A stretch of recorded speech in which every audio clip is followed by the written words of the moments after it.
Oud-Gimmies en al die Oud-Gimmies en sommer die ou groot gym familie, ondersteuners, ouers.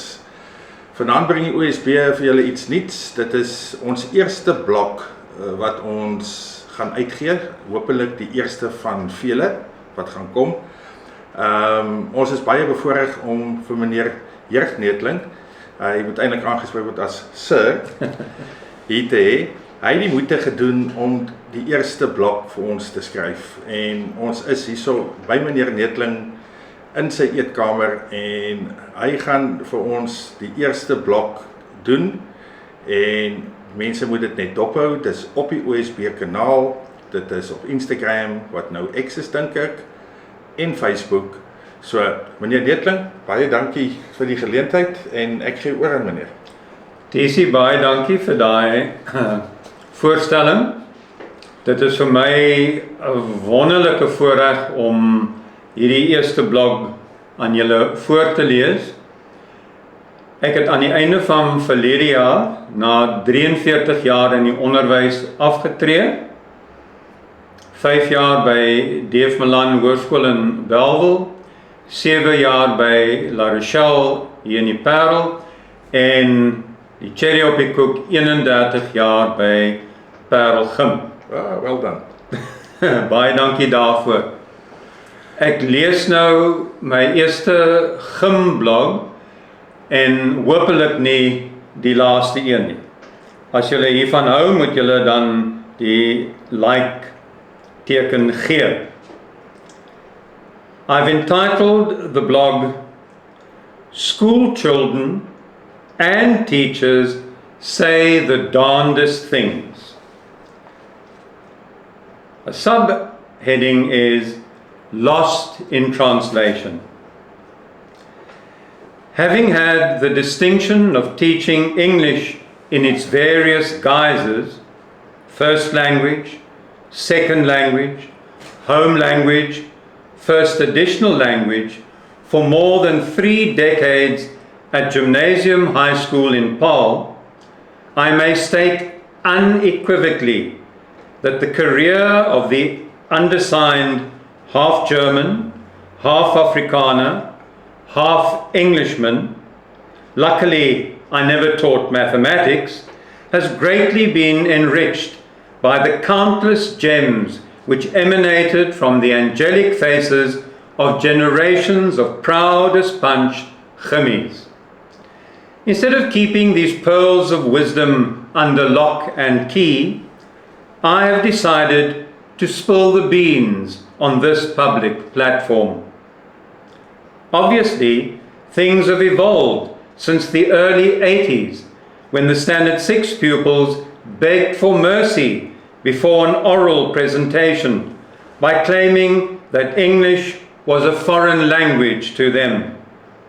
Nowadays, being at least fully bilingual is a minimum requirement. This blog may require a sequel, as the more deeply one digs, the more treasures one unearths. According to this old hand, budding teachers should be taught the tricks of the trade before standing in front of a class, like a deer in the headlights of an oncoming vehicle, as Mr. Frikkie van Zyl once described it. Most teachers, including yours truly, after graduating, learn to teach by trial and error, the proverbial school of hard knocks. From the outset, a teacher should know not to ask a stupid question, as the answer may be A, stupid, B, funny, C, innovative, or D, cannot be repeated in front of children. A classic example of such a question is the one on South African history. Complete the following statement. Jan van Riebeeck arrived at the Cape in ... Answer, a pair of green corduroy trousers and buckled shoes. Another is motivate your answer. Go, answer, go. The jewel in my crown is Jews worship in a jewellery. I awarded a mark for ingenuity and because the spelling was correct. A limitless list of malapropisms includes impotent instead of important, constipation for confirmation, testicles for testimonials, elevator for escalator, extinguished for distinguished guests, and last but not least, poople for people. Poople spelled P-O-E-P-E-L instead of P-E-O-P-L-E. To illustrate how tricky English spelling can be for some poople, Mr. Johan Nel once wrote the following on the board during a subject meeting which he chaired. 5, spelled F-I-F-E, crossed out. V-I-F-E, crossed out. V-I-V-E, crossed out. F-I-V-E, crossed out. 4. If you go back, the spelling of 5, F-I-V-E, was in fact correct. To this day, Mr. Nell regards the following direct translation as one of the pinnacles of his illustrious teaching career. Afrikaans, meneer, hy krap in my sak. English, sir, he is crapping in my bag. Less dangerous, but just as direct, is slot van die Paarl, which became lock of the paw. A compelling introductory sentence to a fine descriptive essay was spoilt by a single word. From the vantage point of my bedroom window, I could discern that our lawn was blanketed with a shimmering sheen of rape. Afrikaans rape, R-Y-P, is frost in English, not R-A-P-E, rape. Colleague, Mr. Kwesi Slubbert, instructed his learners during one particular exam to draw a line at the end of their answer script. And guess what? One wise guy drew a pencil sketch of a lion.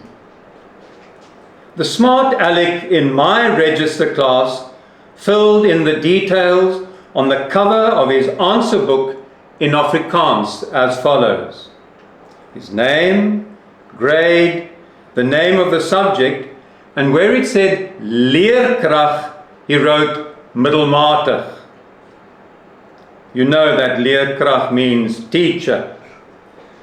Mrs. Maria van der Merwe took delight in sharing this with me. For the Afrikaans, baie baie dankie, the English is very, very thank you. Can you spot the mistake, but not the identity of the speaker in this command? Both of you three, come here immediately, if not sooner. I hope the irony in the following instruction is not lost on you.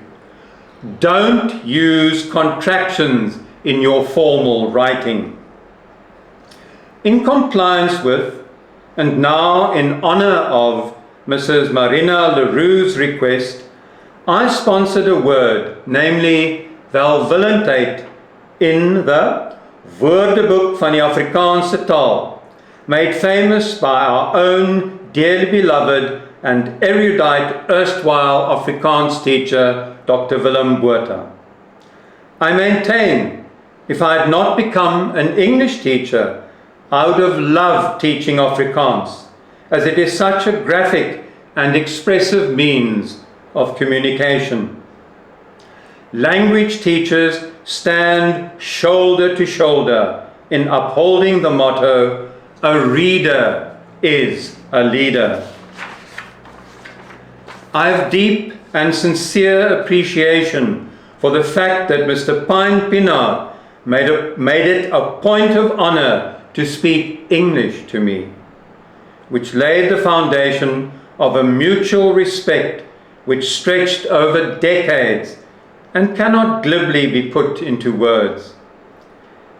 In my humble opinion, being eenmaal 'n Gimmie, altyd 'n Gimmie, is in essence about respect for yourself, the staff, the learners, your teammates, your opponents, and the precious traditions of an iconic alma mater. Very, very thank you. Signed, Sir J.N., aka the BFG.